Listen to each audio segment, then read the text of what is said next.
Salam dəyərli izləyicilər, 16 dekabr 2025-ci il Azərbaycanda bəzi məktəblərdə qızlar şalvar geyindiyi üçün məktəbə buraxılmır. Belə bir iddia var. Söhbət konkret olaraq Sumqayıt şəhərindən gedir və xəbəri diqqətinizə çatdırmazdan öncə bax burada üstəgəl işarəsi görünürsə, deməli hələ də kanalımıza abunə deyilsiniz.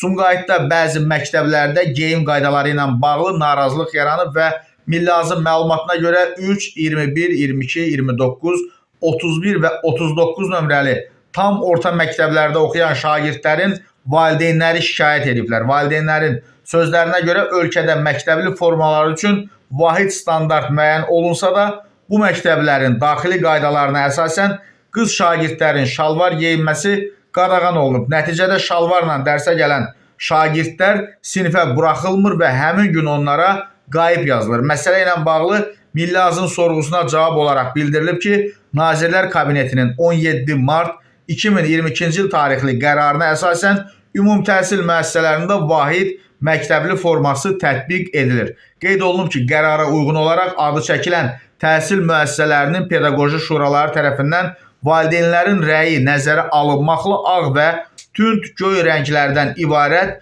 olan forma nümunələri seçilib və təhsil idarəsindən verilən məlumata görə məktəblərin rəhbərləri tərəfindən qız şagirdlərin məktəbli formasına aid olan şalvardan istifadəsinə etiraz edilmir. Spesifik olaraq həmin məktəblərdə şagird və valideynlərə yalnız qız şagirdlər üçün nəzərdə tutulmuş məktəbli formasına aid şalvardan istifadə tövsiyə olunub.